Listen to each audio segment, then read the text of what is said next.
नमस्ते दोस्तों, जोहार। मैं अभिषेक चक्रवर्ती आप सभी का फिर से अपने यूट्यूब चैनल पर स्वागत करता हूं। दोस्तों, क्लास 10 का 19 अक्टूबर को जो है सोशल साइंस यानी सामाजिक विज्ञान का वीकली टेस्ट का एग्जाम होने वाला है, जिसका टॉप मोस्ट वीवीआई जो कि आपके एग्जाम में बहुत सारे क्वेश्चंस यहीं से आपको देखने को मिलेंगे डायरेक्टली, चाहे वो सब्जेक्टिव हो या ऑब्जेक्टिव, आपको अभी बताने वाले हैं। तो आप लोग एक एक क्वेश्चंस को अच्छे से प्रैक्टिस करके जाइएगा ताकि आपका एग्जाम में एक भी क्वेश्चन ना छूटे।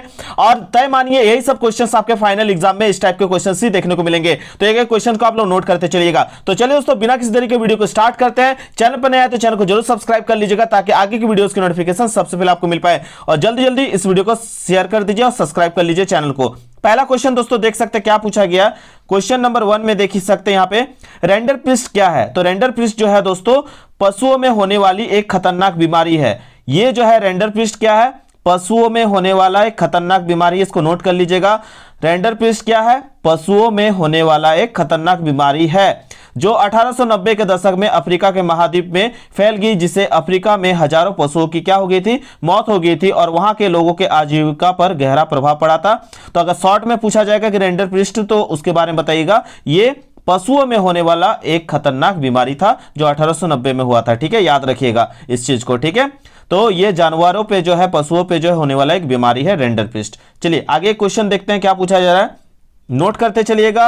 जितना भी है इस सब्जेक्टिव क्वेश्चंस में से आपका ऑब्जेक्टिव जो है पूछा जा सकता है, इसलिए ध्यान से एक चीज को समझते चलिएगा जो मैं समझाते जा रहा हूं। चैप्टर ही आपका वैश्वीकरण, ठीक है, यानी ग्लोबलाइजेशन। मैंने इसके बारे में पिछले वीडियो में ही आपको बताया था, उस वीडियो को भी एक बार देख के जाइएगा आप लोग। ठीक है, वैश्वीकरण क्या है, ग्लोबलाइजेशन क्या है, इसके बारे में पूछा गया। तो वैश्वीकरण का अर्थ होता है क्या, अपनी अर्थव्यवस्था का विश्व अर्थव्यवस्था से सामंजस्य स्थापित करना। मैंने बताया था भारत में 1890 में बहुत ज्यादा आर्थिक स्थिति खराब हो गया था। इसके बाद क्या कर दिया गया, लाया गया आपका एलपीजी यानी लिबरलाइजेशन, प्राइवेटाइजेशन और ग्लोबलाइजेशन। ग्लोबलाइजेशन यानी वैश्वीकरण के तहत जो है आप अर्थव्यवस्था को खोल देते हैं, यानी बाहर के जो देश है वो हमारे देश में क्या कर सकते थे, निवेश कर सकते थे, जिससे आर्थिक व्यवस्था जो है सुधर सके। ठीक है, तो इसी को कहते हैं वैश्वीकरण। ठीक है, तो वैश्वीकरण का अर्थ अपनी अर्थव्यवस्था यानी हमारे जो देश की अर्थव्यवस्था है वो बाकी विश्व की अर्थव्यवस्था से क्या करना है, सामंजस्य स्थापित करना है, जिसमें चाहे वो वस्तु हो या कोई सेवा हो या कोई विचार या पद्धति हो, कॉन्सेप्ट्स हो या पैसा, पूंजी या बौद्धिक संपदा अथवा सिद्धांत को विश्वव्यापी करना और विश्व के प्रत्येक देश का अन्य देशों के साथ जो है अप्रतिबंधित आदान प्रदान करना। यानी आप जो है मार्केटिंग कीजिएगा, जो भी इसमें से जितने भी मैंने बताया आप अगर कीजिएगा उसमें किसी भी प्रकार का रुकावट नहीं रहेगा। आप जो है देश को इनवाइट करते हैं कि आप हमारे देश में जो है निवेश करिए, पैसा लगाइए और अपना कंपनी को आप खोल सकते हैं। ठीक है, पहले ऐसे 1990 से पहले ऐसा कुछ भारत में नहीं था। 1990 के बाद जब जो है एलपीजी आया उसके बाद से ये चीज भारत में देखने को मिला था। ठीक है, तो ये अलग अलग देशों में अलग अलग समय में रहा था। आपने पढ़ा होगा चैप्टर में, ये कितने साल पहले का बात किया गया था, 50 साल पहले का, पहला पेज पे ही दिया गया है वैश्वीकरण का चैप्टर में, इतिहास में। मैंने पहले वीडियो में बताया था, इसको अच्छे से नोट कर लीजिएगा और आसान भाषा में एग्जाम में लिख के आइएगा, छोड़ना नहीं है। ठीक है, चलिए नेक्स्ट क्वेश्चन की ओर चलते हैं। क्या पूछा गया, कौन लोग को समाप्त करने के बारे में ब्रिटिश सरकार के प्रभाव की व्याख्या करते हुए संक्षिप्त टिप्पणी लिखी है। देखिए कॉर्न का मतलब क्या होता है, तो आप लोग जानते हैं कि जो रेस्टोरेंट वगैरह जाते हैं तो कॉर्न सूप खाते हैं वो लोग। ठीक है, जिसको हम लोग बांग्ला में जोनहार कहते हैं। क्या कहते हैं, जोनहार कहते हैं, भुट्टा कहते हैं, ठीक है, मकई कहते हैं। तो यही इसी का बात कर रहे हैं। कॉर्न को इंग्लिश में कहते हैं मकई, बांग्ला में कहते हैं जोनहार, ठीक है, फिर भुट्टा भी कहते हैं बहुत कोई लोग। तो आप लोग क्या कहते हैं नीचे कमेंट करके बताइएगा आप अपने लोकल भाषा में। हम लोग तो भाई जोनहार कहते हैं, ठीक है, मकई कहते हैं, तो आप लोग क्या कहते हैं नीचे बताइएगा। ये क्या कहा गया, कौन लोग को समाप्त करने के बारे में ब्रिटिश सरकार के प्रभाव की व्याख्या करते हुए संक्षिप्त टिप्पणी कीजिए। देखिए कौन लोग क्या था, तो ब्रिटिश संसद ने 19वीं शताब्दी में जो कानून भूस्वामियों के हितों की रक्षा के लिए पास किए उन्हें कौन लोग कहा जाता था। किसके लिए, भूस्वामियों यानी जो लैंडलॉर्ड्स होते थे, जो जमींदार होते थे, उन लोगों के हितों की रक्षा के लिए यह बिल पास किया गया था। इस कानून द्वारा विदेशियों से आने वाली मक्का के आयात पर जो है पाबंदी लगा दी गई।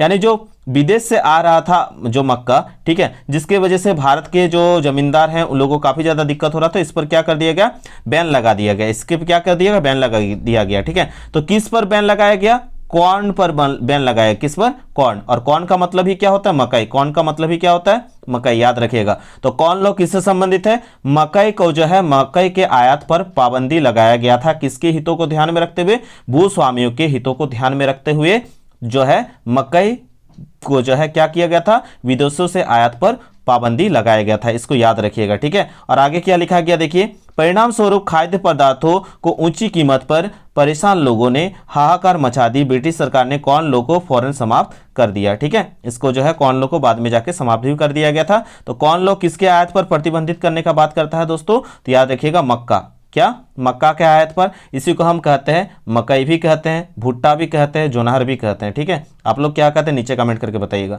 तो याद रखिएगा कॉर्न लॉ जो है किस पर समाप्त करने का बात था, मक्का के आयात पर पाबंदी लगाने का बात था, ठीक है। चलिए नेक्स्ट क्वेश्चन की ओर चलते हैं।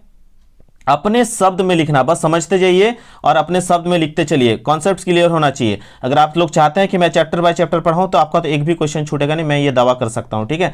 आगे पूछा गया हेनरी फोर्ड। हेनरी फोर्ड का आप लोग फोर्ड कंपनी का नाम सुनेंगे जो 4 व्हीलर मार्केट पे देखने को मिलता है फोर्ड का, ठीक है। तो ये जो हेनरी फोर्ड आखिर ये कौन था भाई साहब, तो ये हेनरी फोर्ड जो है 1908 पे जो है कौन सा मॉडल, टी ऑटोमोबाइल की शुरुआत ने परिवहन और अमेरिकी उद्योगों में जो है दोनों में क्रांति ला दिया था, ठीक है। कब, 1908 में क्या, टी ऑटोमोबाइल की शुरुआत की, और उसके जो है आने से क्या हुआ था, अमेरिकी उद्योगों में क्रांति आ गया था। फोर्ड ने मोटर कंपनी के एकमात्र मालिक के रूप में वह दुनिया के सबसे अमीर प्रसिद्ध लोगों में से एक बन गए थे। यानी उस समय के वो सबसे, जैसे अभी के समय में हम लोग बहुत सारे जो है अमेरिकन लोगों का नाम सुनते हैं, ठीक है, लेकिन उस समय में ये जो फोर्ड जो है काफ़ी जो है फेमस था, और उस समय जिसके पास फोर्ड कंपनी का कार होता था उसे बहुत ज़्यादा रईस समझा जाता था, ठीक है। तो उन्होंने जो है फोर्डिज्म का श्रेय दिया जाता था, किसका, फोर्डिज्म का उन्हें श्रेय दिया जाता था, जिसमें श्रमिकों के लिए उच्च मजदूरी के साथ सस्ती वस्तुओं का बड़े पैमाने पर उत्पादन किया जाता था। तो इसको याद रखिएगा इनके नाम को, ठीक है, हेनरी फोर्ड का नाम। तो चलिए आगे क्वेश्चंस को देखते हैं क्या पूछा गया। अब हम लोग भूगोल विषय से क्वेश्चंस को देखते हैं। भूगोल में पूछा गया है क्या, देखिए आप लोग का जो जल चैप्टर है, ठीक है, जल संरक्षण, उससे बहुत सारे क्वेश्चंस पूछे जाएंगे, क्योंकि इस बार के सिलेबस में मैंने बता दिया था कि किस किस चैप्टर से सवाल पूछे जाएंगे। उसमें से ये भी क्वेश्चन है कि इंपॉर्टेंट है कि भारत में सिंचाई की आवश्यकता क्यों है। तो भारत, हम सभी जानते हैं भारत जो है एक जलवायु वाला देश है। कैसा टाइप का जलवायु है, मानसूनी जलवायु वाला देश है। मानसूनी जलवायु जो है यहाँ पे वर्षा जो है निश्चित नहीं रहता है। अगर वर्षा अच्छा हुआ तो फसल अच्छा होगा, वर्षा अच्छा नहीं हुआ तो फसल अच्छा नहीं होगा, ठीक है। तो जहाँ वर्षा नहीं होती है वहाँ के लिए क्या चीज़ का आवश्यकता होता है, सिंचाई की आवश्यकता होती है, ठीक है। और सिंचाई कहाँ कहाँ से हम लोग करते हैं, तो देखिए अगला क्वेश्चन क्या पूछा गया, भारत में सिंचाई के 2 मुख्य साधन क्या है, तो 2 नहीं आप लोग 3 याद रख लीजिए। पहला हम लोग जो है गांव देहात में क्या करते हैं, ट्यूबवेल्स लगा रहता है खेत वगैरह में, जहाँ पे ये पूरे भारत में अगर बात करें तो ट्यूबवेल के माध्यम से, इसी ट्यूबवेल के माध्यम से 46% का जो है जल का सिंचाई किया जाता है, ठीक है। उसके बाद दूसरा जो है आप सभी जानते हैं, और अभी हम लोग को क्या देखने को मिल रहा है, देखिए जबकि भारत में कुल सिंचाई में नहर का योगदान कितना है, 24%। नहरों का योगदान कितना है, 24%। पहला ट्यूबवेल हो गया, दूसरा नहर हो गया, याद रखिएगा, ठीक है।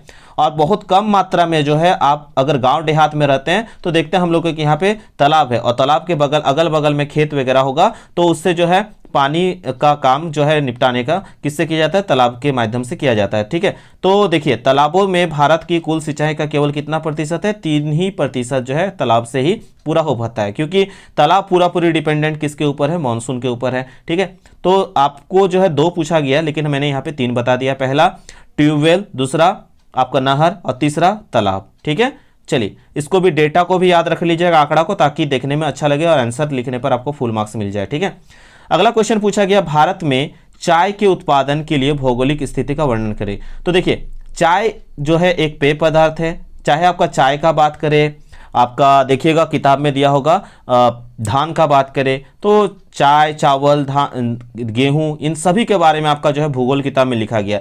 हर एक के बारे में आप लोग अच्छे से पढ़ लीजिएगा। चाय वाला क्वेश्चन जो है प्रीवियस ईयर में बार बार पूछा गया सवाल में से, और यही सवाल आप लोग को ज़्यादा देखने को भी मिलेगा, ठीक है। जैक में इस तरह के क्वेश्चंस बार बार रिपीट होते हैं, तो अच्छे से करके जाइएगा। भारत में चाय के उत्पादन के लिए भौगोलिक स्थिति का वर्णन करने के लिए बोला गया है। तो चाय एक पेय पदार्थ है, ठीक है, चाय एक पेय पदार्थ है। यह रोपण कृषि के अंतर्गत आता है, याद रखिएगा। ये किस कृषि के अंतर्गत आता है, रोपण कृषि के अंतर्गत आता है। तो रोपण कृषि में कौन कौन सा एग्जाम्पल है, याद रखिएगा, चाय हो गया, कॉफी हो गया, रबर हो गया, गन्ना हो गया, ठीक है, कोकोनट यानी नारियल हो गया। ये सब क्या किस में आता है, रोपण कृषि में आता है। ये सब किस में आता है, रोपण कृषि। तो अगर पूछा जाएगा रोपण कृषि के उदाहरण, चाय, कॉफी, ठीक है, गन्ना, ये सब किसका एग्जाम्पल है? रोपण कृषि का। ठीक है, ये सब आपका एमसीक्यू में भी पूछा जाता है कि रोपण कृषि के उदाहरण दीजिए। तो रोपण कृषि के उदाहरण में ये भी आ जाएगा, क्या आ जाएगा? चाय जो होगा करेक्ट आंसर होगा। ठीक है, चाय को अंग्रेज ने भारत में लाए थे और चाय कृषि उष्ण और उष्णकटिबंधीय जलवायु उसके बाद जीवांश युक्त जो है गहरी मिट्टी, सुगम जल निकास, ढलाव क्षेत्र में उगाया जाता है। चाय के लिए पूरे वर्ष जो है आपका क्वेश्चन नाम और पाला रहित जलवायु की आवश्यकता होती है। चाय एक श्रम प्रधान कृषि, आप देखते होंगे आसाम वगैरह में चाय से रिलेटेड जो गाना वगैरह है, चाय बागान से रिलेटेड आप देखते हैं दिन भर जो है वहाँ पे लोग लगे रहते हैं उसके, चाहे वो लगाने के लिए बात करें, उसको निकालने के लिए बात करें, उसका निकासी को लेकर बात करें, तो सब चीज़ में मेहनत लगता है। तो इसलिए इसे क्या कहा जाता है? श्रम प्रधान कृषि कहा जाता है। ठीक है, और चाय किस प्रकार का कृषि है? रोपण कृषि है, इसको भी याद रखिएगा, बहुत इंपॉर्टेंट क्वेश्चन था।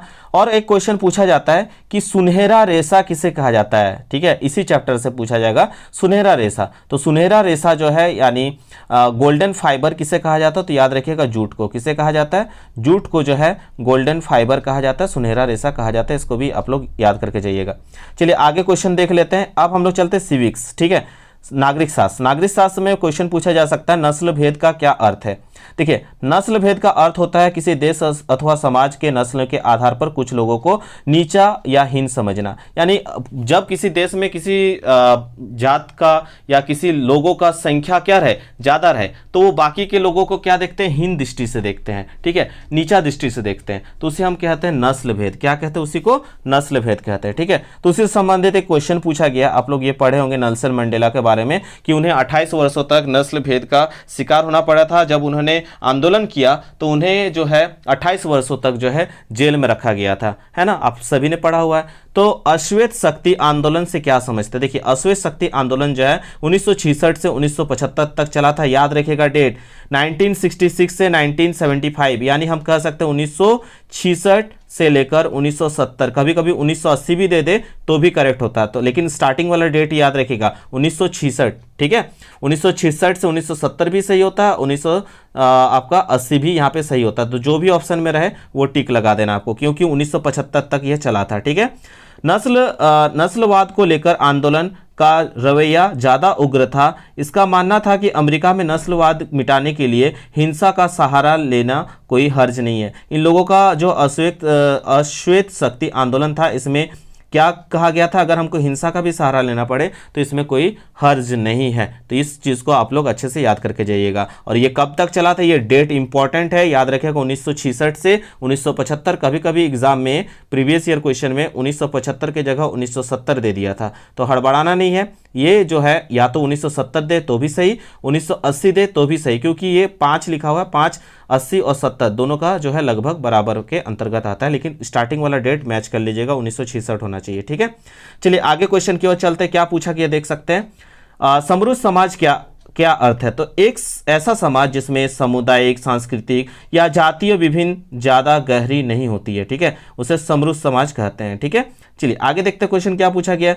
अमेरिका में नागरिक अधिकार आंदोलन क्यों चलाया गया और यह किन लोगों के द्वारा चलाया गया? तो देखिए, अफ्रो अफ्रीकन लोगों के विरुद्ध होने वाले नस्ल आधारित भेदभाव को मिटाने के लिए नागरिक अधिकार आंदोलन चलाया गया था। कौन सा अधिकार आंदोलन चलाया गया था? नागरिक अधिकार आंदोलन चलाया गया था। और ये नाम हमेशा याद रखिएगा, यह आंदोलन जो है किनके द्वारा लीडरशिप किया गया था, किनका लीडरशिप में चलाया गया था? मार्टिन लूथर किंग के द्वारा। किनके द्वारा? मार्टिन लूथर किंग के द्वारा ये आंदोलन चलाया गया था। कौन सा आंदोलन था भाई? नागरिक अधिकार आंदोलन। कौन सा आंदोलन? नागरिक अधिकार आंदोलन किसके द्वारा चलाया गया था? मार्टिन लूथर किंग के द्वारा। मार्टिन लूथर किंग जूनियर के द्वारा जो है इसकी अगुवाई में ये आंदोलन चलाया गया था, इसको याद कर लीजिएगा। ठीक है, चलिए नेक्स्ट क्वेश्चन की ओर चलते हैं। सामाजिक विभाजन किसे कहते हैं? तो सामाजिक विभाजन जो विभाजन क्षेत्र, जाति, रंग, नस्ल, लिंग आदि के आधार पर भेद किया जाए उसे जो है सामाजिक विभाजन कहते हैं। इसको आप लोग याद कर लीजिएगा। ठीक है, किस किस के आधार पर? जाति पर, रंग पर, नस्ल पर, लिंग पर। ठीक है, लिंग का मतलब हो गया स्त्री पुरुष का बात कर रहे हैं यहाँ पे। ठीक है, रंग मतलब काला गोरा। ठीक है, जात तो हम लोग जानते हैं हिंदू मुस्लिम सिख ईसाई किसी भी कम्युनिटी के आधार पर जो है जात के बेस पे, तो ये अगर बटा हुआ रहता है तो इसे हम क्या कहते हैं, सामाजिक विभाजन कहते हैं। अब भारत में विभिन्न जातियां हैं, लेकिन वहाँ इतने सारे जातियां, इतने सारे त्यौहार पर्व होने के बावजूद भी हम सभी एक साथ मिलजुल कर रहते हैं। यानी हमारे यहाँ पे जो है अनेकता में क्या देखने को मिलता है, एकता देखने को मिलता है। लेकिन कुछ राजनेताओं के द्वारा इस चीज़ को गलत तरीके से देखा जाता है, बस वोट बैंक का नजरिया अपनाया जाता है और आम लोगों को जो है इसका शिकार होना पड़ता है। तो इन सब से बचना है, अपने देश की प्रगति के लिए आपको सोचना है। ठीक है, चलिए आगे का और इंपॉर्टेंट क्वेश्चन को देख लेते हैं।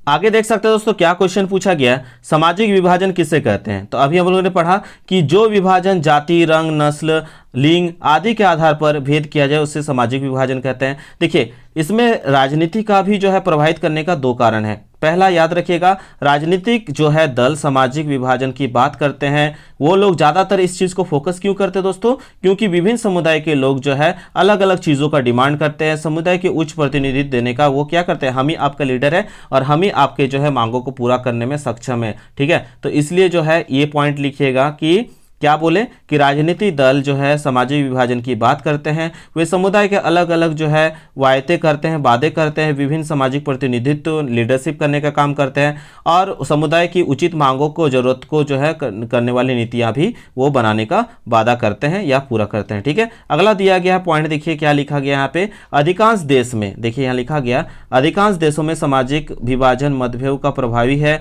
समुदाय लोग आमतौर पर किसी एक दल के मुकाबले दूसरे के मुकाबले ज़्यादा पसंद करते हैं। ठीक है, कई देश में ऐसी पार्टियां हैं जो सिर्फ एक ही समुदाय पर ध्यान देती है, ये भी ऐसा देखने को मिलता है जो हम लोगों ने इतिहास में पढ़ा हुआ है। ठीक है, बहुत सारे ऐसे भी देश में देखने को मिला जिसमें बहुसंख्यक जो जात के थे उन लोगों पर ही वो ज़्यादा फोकस करते थे, ध्यान देते थे। चाहे हम लोग फ्रांस की क्रांति का बात करें, रूस की क्रांति का बात करें, ये सब आप क्लास 9 में आप पढ़ चुके हैं।